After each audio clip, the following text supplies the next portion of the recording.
నమస్కారం. ఏరువాక బులెటిన్‌కి స్వాగతం. ముందుగా ముఖ్యాంశాలు. ఆకుకూరల సాగులో ఖమ్మం రైతాంగం.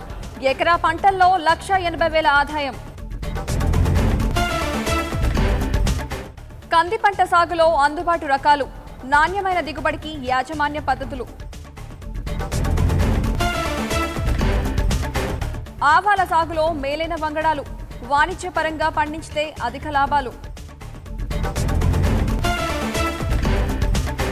రబ్బరు తోటల పెంపకంలో ఆచరించే విధానాలు, ఏళ్ల తరబడి అందివచ్చే ఆశించిన ఆదాయాలు.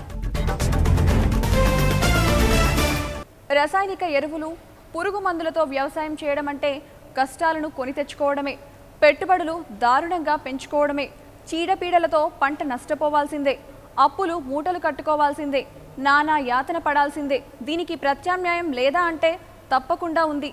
ఒకప్పుడు పల్లెల్లో పాడి పంటలకు కొదవ ఉండేది కాదు. దీనికి కారణం సేంద్రియ వ్యవసాయం. ఆ సేంద్రియ వ్యవసాయంలోనే ముందుకు సాగుతుంటారు ఓ పల్లె రైతులు. పదండి ఆ రైతులను కలుద్దాం.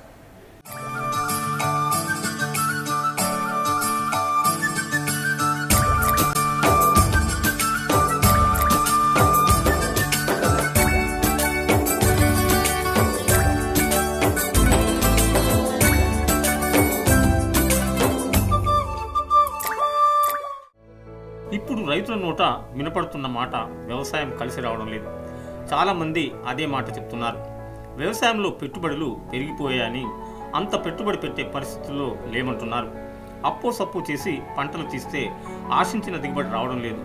పండిన పంటను మార్కెట్కు తీసుకపోతే అనుకున్న ధర రావడం లేదంటున్నారు. అసలు లోపం ఎక్కడుంది?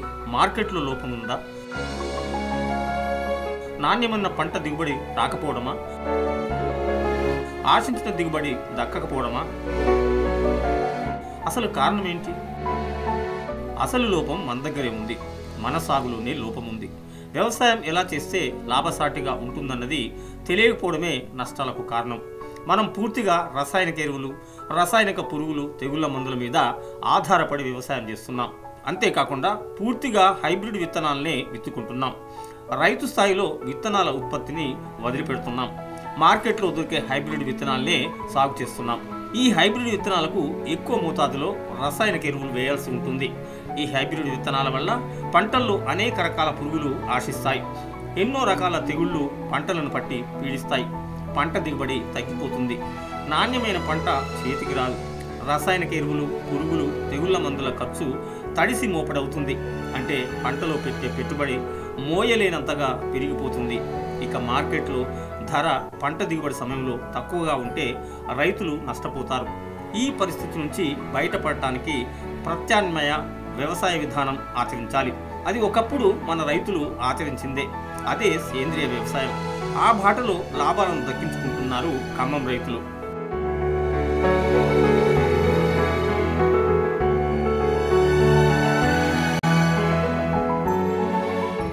ఖమ్మం జిల్లాలో సాగునీటి వసతి చాలా తక్కువ. ఇక్కడి రైతులు అందరిలాగా ఆహార పంటలు, వాణిజ్య పంటలు సాగు చేస్తారు. ఈ పంటల సాగులో రైతులు చాలా కష్టాలు పడ్డారు.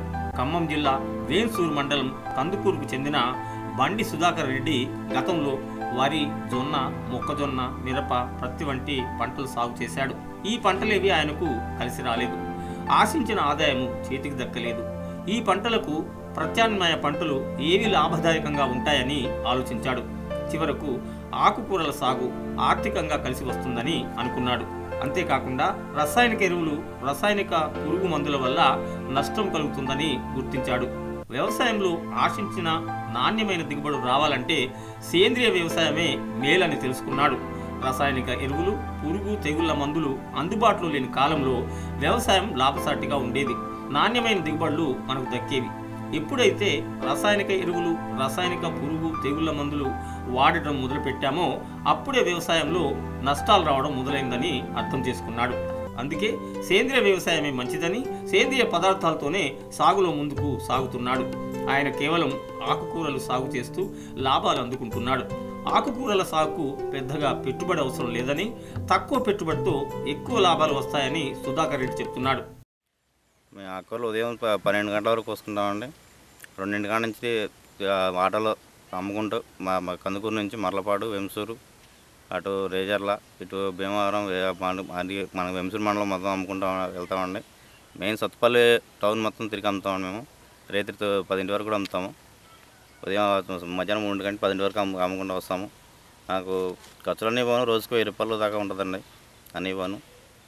టోటల్ ఎంత ఖర్చు అవుతుంది? మాకు 2 ఎకరాలు వేస్తున్నామండి. దీన్ని 2 ఎకరాల్లో మనకి డైలీ ఒక పక్క వేస్తుంటే ఒక పక్క డైలీ కోస్తుంటాము, ఒక పక్క పోస్తూనే ఉంటాము. అది 4 కూలీలో అవసరపడుతుంది దీనికి. డైలీ 1000 రూపాయలు ఖర్చులన్నీ పోను, ఆటో కిరాయి అన్నీ పోను, డైలీ 1000 రూపాయలు ఉంటాయి మనకి. సుధాకర్ రెడ్డి సాగుతీరులో అన్ని ప్రత్యేకతలే. ఆయన ఆకుకూరలను పూర్తిగా సేంద్రియ పద్ధతిలోనే సాగు చేస్తున్నాడు.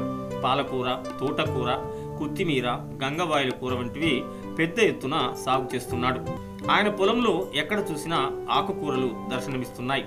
వ్యర్థ పదార్థాలను ఎరువులుగా వేస్తున్నాడు. బాగా చివికిన పశువుల ఎరువుతో పాటు ఇతర వ్యర్థ పదార్థాలను ఎరువుగా ఉపయోగిస్తున్నాడు. రసాయనిక ఎరువులు, పురుగు, తెగులని అరికట్టడానికి రసాయనిక మందుల జోలికి వెళ్లకుండా అనేక రకాల ఆకుకూరలు సాగు చేస్తున్నాడు. రసాయనిక అవశేషాలు లేకపోవడంతో తాజా ఆకుకూరలకు మార్కెట్లో మంచి డిమాండ్ ఉందని ఆయన ఆనందం వ్యక్తం చేస్తున్నాడు. మా దగ్గర తోటకూర, గోంగూర, పాలకూర, చుక్కూర, బచ్చల కూర, మెంతికూర, కొత్తిమీర అన్ని రకాల ఆకుకూరలు పండిస్తున్నామండి. ఈ జీవామృతం వారానికి ఒకసారి పోస్తాం. దీనికి పై మందులు, పురుగు పడకుండా స్ప్రే చేస్తాము. స్ప్రేయింగ్ కూడా ఈ ఆకులు కషాయాలు తయారు చేసి జీవామృతం, ఆకుల కషాయాలు, నీమాస్త్రం, బ్రహ్మాస్త్రం అంటారు వాటిని కూడా తయారు చేసి కొడుతుంటాము. ఎటువంటి పురుగు కూడా ఆశించదు. వీటికి గుడ్డు కాడి నుంచి మొత్తం నాశనం అవుతుందండి. వీటి వల్ల మంచి ఏపుగా వస్తున్నాయి కూరలు. చూడవచ్చు మీరు కూడా. ఈ పాలకూర, తోటకూర ఏదైనా మంచిగా ఏపుగా వస్తాయి మీకు.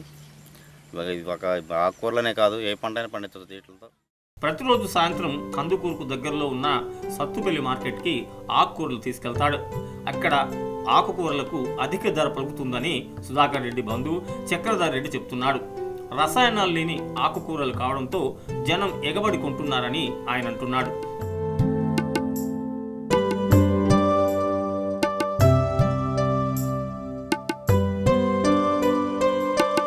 రోజుకు 2000 రూపాయల ఆకుకూరలు అమ్ముడవుతున్నాయని ఆయన చెప్తున్నాడు.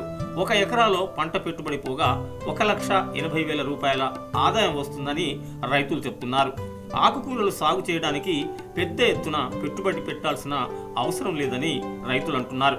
తక్కువ పెట్టుబడితో ఆకుకూరలు సాగు చేస్తే ఎక్కువ ఆదాయం వస్తుందని ఆనందం వ్యక్తం చేస్తున్నారు.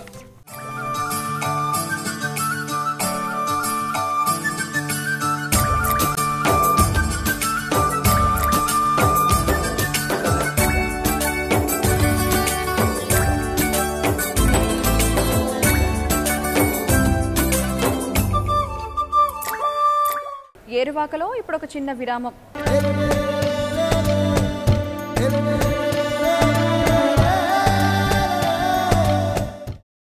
పప్పు ధాన్యాలలో కందిని మించిన పప్పు లేదని చెప్పుకోవచ్చు. అన్ని పంటల్లోనూ కందికే ఎక్కువ డిమాండ్ ఉంటుంది. అత్యధిక జనాభా కందిపప్పు అంటేనే ఇష్టపడతారు. ఈ పంటను సాగు చేసుకునే రైతులకు ఆశించిన లాభాలు తప్పకుండా దక్కుతాయి. కందిలో అనేక రకాలున్నాయి. ఏ రకం సాగు చేస్తే అధిక దిగుబడితో పాటు లాభాలు వస్తాయో ఓసారి పరిశీలిద్దాం.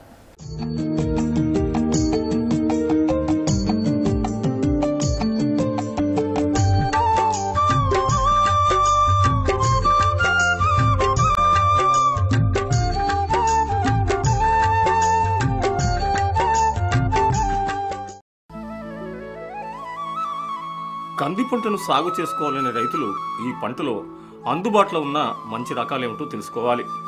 ఏ రకం కందిని వేస్తే ఎంత దిగుబడి వస్తుందో ఓ అంచనా ఉండాలి. ఈ పప్పు ధాన్యం నాణ్యత, గింజ సైజులపై ఆధారపడి మార్కెట్లో దాని ధర నిర్ణయిస్తారు. కాబట్టి కందిని సాగు చేసే ముందు దానిలోని రకాలు, పంట కాలము, నాణ్యత వంటి విషయాలపై అవగాహన కలిగి ఉండాలి. ఏదో ఒక కంది రకం అందుబాటులో ఉందని సాగు చేస్తే పెద్దగా ఫలితం ఉండదు. పైగా మనం పెట్టిన పెట్టుబడి వృధా అవుతుంది. శ్రమకు తగ్గ ఫలితం రావాలంటే మంచి రకం విత్తన రకాన్ని ఎంచుకోవాలి. సాగులో మెలకువలు పాటించాలి. అప్పుడే కదా మనం అనుకున్న దిగుబడి, ఆశించిన లాభాలు అందుకోగలుగుతాం.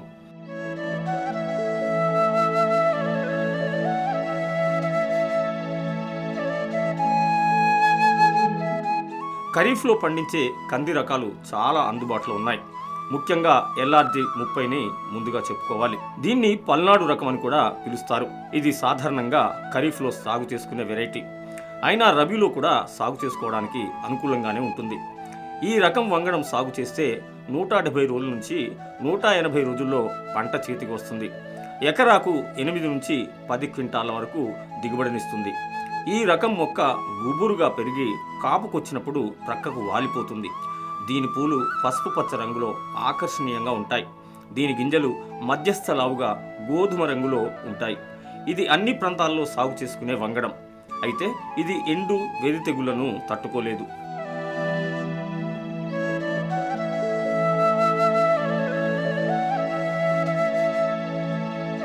కందిలో మరో రకం అభయ. 160 నుంచి 165 రోజుల్లో ఇది కాపుకు వస్తుంది. ఎకరాకు 7 నుంచి 8 క్వింటాల దిగుబడినిస్తుంది. దీని మొక్కలు నిటారుగా పెరిగి కాయలు గుత్తులు గుత్తులుగా కాస్తాయి. దీని గింజలు మధ్యస్థ లావుగా గోధుమ రంగులో కనబడతాయి. ఇది కాయతొలుచు పురుగుని కొంతవరకు తట్టుకోగలుగుతుంది. ఇక ఆశా రకం కందిని సాగు చేసుకుంటే 170 నుంచి 180 రోజుల్లో దీని పంట చేతికి వస్తుంది. ఇది ఎకరాకు 7 నుంచి 8 క్వింటాల దిగుబడినిస్తుంది. ఈ రకం మొక్క నిటారుగా గుబురుగా పెరుగుతుంది. ఇది ఎండు వెర్రి తెగుళ్లను తట్టుకుంటుంది. దీని గింజలు ముదురు గోధుమ రంగులో లావుగా ఉంటాయి.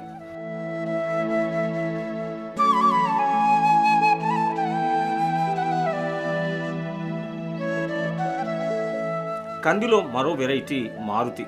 దీన్ని సాగు చేసుకుంటే 155 నుంచి 165 రోజుల్లో పంట చేతికి వస్తుంది. ఇది ఎకరాకు 7 నుంచి 8 క్వింటాల దిగుబడినిస్తుంది. దీని మొక్క నిటారుగా పెరుగుతుంది. ఇది ఎండు తెగుల్ని తట్టుకోగలుగుతుంది. దీని గింజలు మధ్యస్థ లావుగా ఉంటాయి. వరి మాగాని గట్ల మీద పెంచడానికి ఇది ఎంతో అనువుగా ఉంటుంది. కందిలో అందుబాటులో ఉన్న మరో రకం పాలెం కంది. దీని పంట 150 నుంచి 155 రోజుల్లో చేతికి వస్తుంది. దీని దిగుబడి 6 నుంచి 7 క్వింటాల వరకు ఉంటుంది. దక్షిణ తెలంగాణ, రాయలసీమ ప్రాంతాల్లో సాగు చేసుకోవడానికి ఈ రకం ఎంతో అనుకూలంగా ఉంటుంది. ఇది ఫ్యూజేరియం ఎండు తెగుల్ని తట్టుకుంటుంది.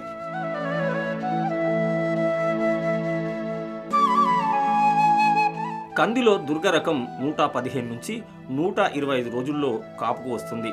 దీన్ని సాగు చేసుకున్నట్లయితే 4 నుంచి 5 క్వింటాల దిగుబడినిస్తుంది. అధిక దిగుబడినిచ్చే స్వల్పకాలిక రకాల్లో ఇదొకటి. ఇది కాయతొలుచు పురుగు బారి నుంచి తప్పించుకుంటుంది. ఉత్తర తెలంగాణ జిల్లాల్లో ఖరీఫ్ పంటగా సాగు చేసుకోవడానికి చాలా అనుకూలంగా ఉంటుంది. ఇక సూర్య రకం కంది 165 నుంచి 180 రోజుల్లో పంట చేతికి వస్తుంది. దీన్ని సాగు చేసుకుంటే ఎకరాకు 8 నుంచి 9 క్వింటాల దిగుబడిని సాధించుకోవచ్చు. దీని మొక్క నిటారుగా గుబురుగా పెరుగుతుంది. దీని పూలు పసుపు పచ్చగా ఉంటాయి. గింజలు లావుగా గోధుమ రంగుని కలిగి ఉంటాయి.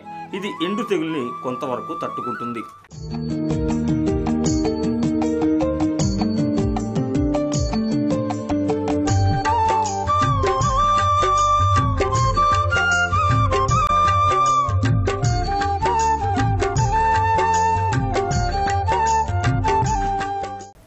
ఆవాలు ముఖ్యంగా రబీలో పండించే నూనె గింజల పంట.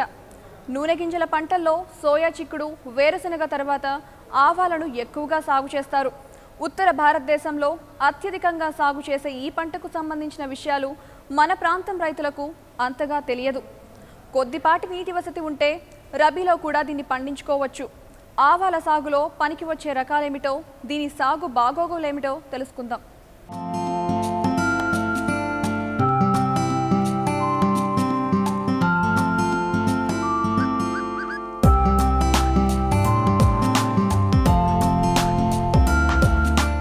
ఉత్తర భారతదేశంలో అధికంగా పండించే ఆవాల సాగుకు సంబంధించి తెలుగు ప్రజలకు తెలిసింది చాలా తక్కువ. దేశంలో సుమారు సాలిన 6.7 టన్నుల దిగుబడి వస్తుంది. ఈ పంటపై మన రాష్ట్ర వ్యవసాయ విశ్వవిద్యాలయం ఎన్నో పరిశోధనలు జరిపింది. తెలంగాణ, ఆంధ్రప్రదేశ్ రాష్ట్రాల్లో రబీలో చలి ఎక్కువగా ఉండే ప్రాంతాల్లో ఆవాలను సాగు చేయవచ్చని ప్రకటించింది. దీన్ని స్వల్పకాలిక నూనె గింజల పంటగా పండించుకుంటే మంచి ఆదాయం వస్తుంది. తొలకూరులో పెసర, మినుము, సోయా చిక్కుడు, మొక్కజొన్న, జొన్న పండించిన రైతులు కొద్దిపాటి నీటి వసతి ఉన్న ప్రాంతాల్లో రబీ పంటగా దీన్ని పండించడానికి అనువుగా ఉంటుంది. ఖరీఫ్లో వర్షాలు ఆలస్యం కావడంతో పంట వేయలేని భూముల్లో అధిక వర్షాల వల్ల ఖరీఫ్లో విత్తిన ప్రత్తి, మిరప వంటి పంటలు నష్టపోయిన రైతులు ప్రత్యామ్నాయ పంటగా ఆవాలు సాగు చేసుకోవచ్చు. తేమ బాగా నిలుపుకునే భూముల్లో ఈ పంటను పండించుకోవచ్చు. తేమ నిలుపుకునే 2 నెలల్లో విత్తనాలు చల్లుకొని పొలంలో ఉండే తేమతో ఆవాలు సాగు చేసుకోవచ్చు. ఆవగింజల నుంచి తయారయ్యే పదార్థాల్లో ముఖ్యమైనది ఆవ నూనె. ఆవగింజలను వివిధ వంటకాల్లో, పచ్చళ్ళ తయారీలో ఉపయోగిస్తారు.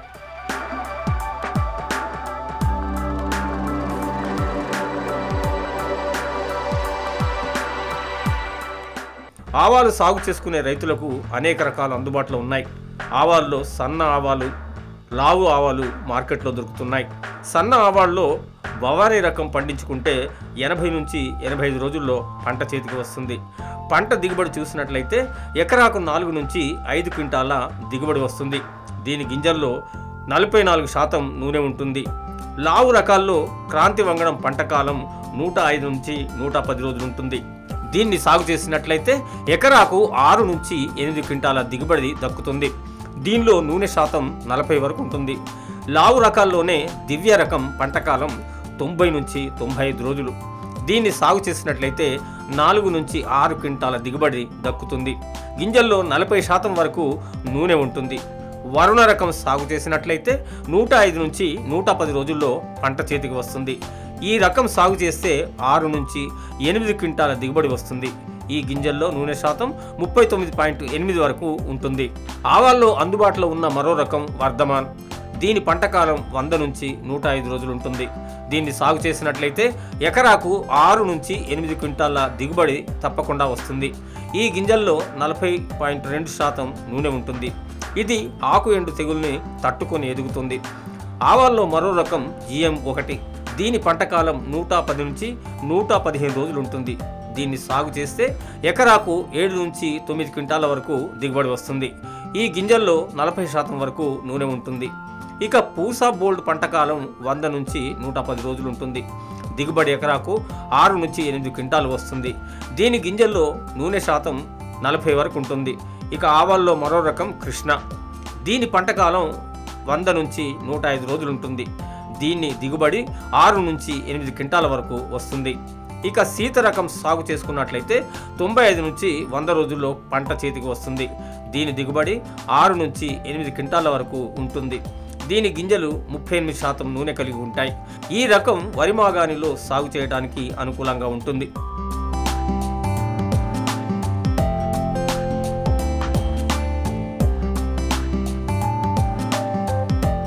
ఆవాలు సాగు చేయడానికి అన్ని రకాల నేలలు పనికి వస్తాయి. అయితే తేమను నిలుపుకునే నల్ల భూములు సాగుకు బాగా పనికి వస్తాయి. నీటి వసతి ఉన్న ప్రాంతాల్లో తేలిక నేలల్లో కూడా ఆవాల పంట పండించుకోవచ్చు. నేల ఉదజన సూచిక 5.5 నుంచి 8 వరకు ఉండొచ్చు. ఆవాలు సాగు చేయడానికి ముందు 2 నుంచి 3 సార్లు గొర్రు లేదా కల్టివేటర్ తోలి నేల బాగా చదును చేసుకోవాలి.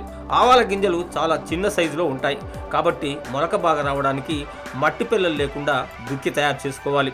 విత్తనాలు విత్తడానికి ముందు తప్పనిసరిగా విత్తన శుద్ధి చేయాలి. కిలో విత్తనానికి 3 గ్రాముల కాప్టాన్ లేదా థైరాన్ లేదా డైథేనియం 45 మందుతో విత్తన శుద్ధి చేసుకోవాలి. ఇలా విత్తన శుద్ధి చేసినట్లయితే డౌనీ మిల్డ్యూ, ఆకు ఎండు తెగుళ్ళు రాకుండా పంటను కాపాడుకోవచ్చు. ఆవాల పంటను రబీలో విత్తుకున్నట్లయితే అక్టోబర్ 15 నుంచి నవంబర్ 15 వరకు అదునైన సమయం. ఈ గింజలను వెదజల్లుకొని సాగు చేయవచ్చు లేదా వరుసల్లో విత్తుకోవచ్చు. చాళ్లలో విత్తినప్పుడు 2.5 నుంచి 3 సెంటీమీటర్ల కంటే ఎక్కువ లోతులో విత్తనాలు పడితే అవి మొలకెత్తవు. కాబట్టి విత్తనాలు ఎక్కువ లోతులో పడకుండా పైపైనే విత్తుకోవాలి.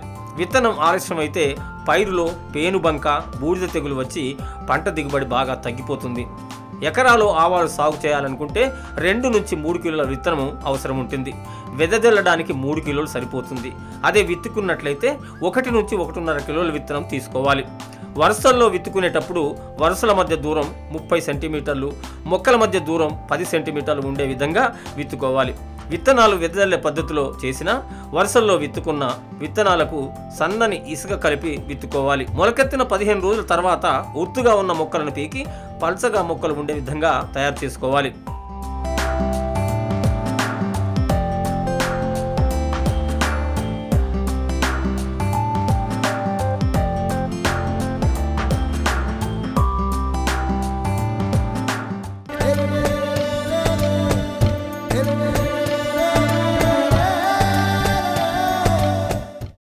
రబ్బరు సాగు చేసుకుంటే అధిక ఆదాయం వస్తుంది. వాణిజ్యపరంగా రబ్బరు సాగు చేస్తే ఏళ్ల తరబడి లాభాలు వస్తాయి. రబ్బరు తోటలు ఉష్ణమండలంలో బాగా పెరుగుతాయి. రబ్బరు చెట్టు నుంచి తీసిన పాల నుంచి రబ్బరు తయారు చేస్తారు. దీనికి చాలా డిమాండ్ ఉంటుంది. ఈ రబ్బరు సాగులో శ్రీకాకుళం రైతులు ముందున్నారు. దీని సాగులో ఓ రైతు ఆదర్శంగా నిలిచారు. ఆయన రబ్బరు సాగుని ఎందుకు ఎంచుకున్నారో తెలుసుకుందాం.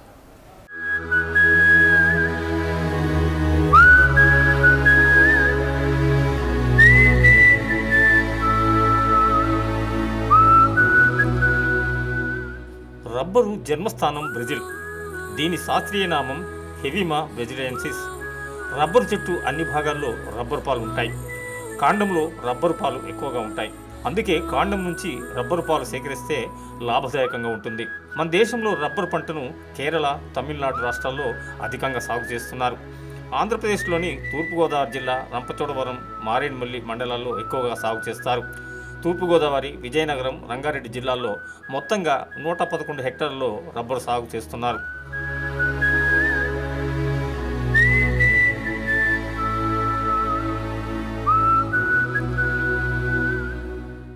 రబ్బరు పంట వేడి, తేమ వాతావరణంలో పెరుగుతుంది. 21 నుంచి 35 డిగ్రీల సెంటీగ్రేడ్ ఉష్ణోగ్రత వద్ద ఇది బాగా పెరుగుతుంది. దీని సాగుకు వర్షపాతం 2000 మిల్లీమీటర్ల కంటే తక్కువ ఉండకూడదు. రబ్బరు సాగుకు నీరు నిలవని, వాలు ఎక్కువగా ఉన్న పర్వత ప్రాంతాలు అనుకూలంగా ఉంటాయి. సేంద్రియ పదార్థాలు ఎక్కువగా ఉన్న ఎర్ర నేలలు, గరప నేలలు, కొద్దిపాటి ఆమ్ల నేలలు కూడా ఈ పంటకు అనువుగా ఉంటాయి. రబ్బర్లో RRIM 600, PB 2859 రకాలు వర్షాభావ పరిస్థితులను తట్టుకొని అధిక దిగుబడులను ఇస్తాయి.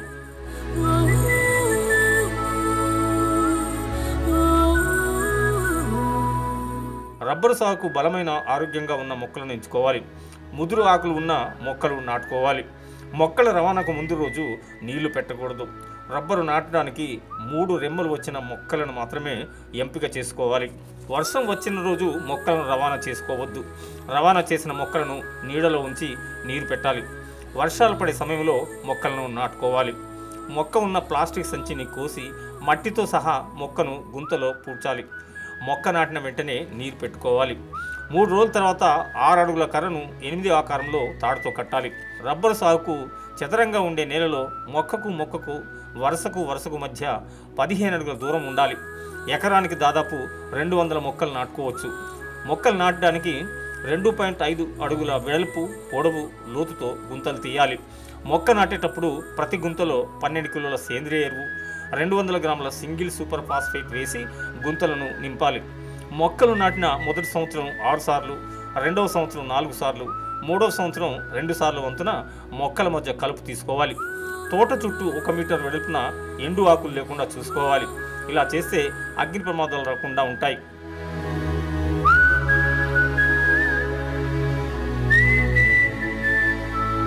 రబ్బర్ మొక్కలు నాటిన మొదటి సంవత్సరం 68 గ్రాముల నత్రజని, 68 గ్రాముల ఫాస్ఫరస్, 34 గ్రాముల పొటాష్, 12 కిలోల పశువుల ఎరువు వేయాలి. ఇక రెండవ సంవత్సరం 136 గ్రాముల నత్రజని, 136 గ్రాముల ఫాస్ఫరస్, 68 గ్రాముల పొటాష్, 24 కిలోల పశువుల ఎరువు వేసుకోవాలి. మొక్క నాటిన మూడవ సంవత్సరం 136 గ్రాముల నత్రజని, 136 గ్రాముల ఫాస్ఫరస్, 68 గ్రాముల పొటాష్, 24 కిలోల పశువుల ఎరువు వేయాలి. ఇక నాలుగవ సంవత్సరం 182 గ్రాముల నత్రజని, 182 గ్రాముల ఫాస్ఫరస్, 96 గ్రాముల పొటాష్, 36 కిలోల పశువుల ఎరువు వేసుకోవాలి. చెదపురుగుల నివారణకు క్లోరిఫైరిఫాస్ 4 మిల్లీలీటర్లు లీటర్ నీటికి కలిపి పిచికారి చేయాలి. బ్లైటాక్స్ పొడిలో కొన్ని చుక్కలు క్లోరిఫైరిఫాస్ను వేసి పేస్ట్లా తయారు చేసుకోవాలి. దీనిని సంవత్సరానికి 2 సార్లు మొక్క మొదల నుంచి ఆకుపచ్చ భాగం వరకు పూయాలి. మొక్క కాండం ఆకుపచ్చ పైభాగంలో ఎలాంటి పరిస్థితుల్లో దీన్ని పూయరాదు. ఇలా తగిన మెలకువలతో సాగు చేసుకుని రబ్బరు రైతులు పంటలో మంచి లాభాలను పొందవచ్చు.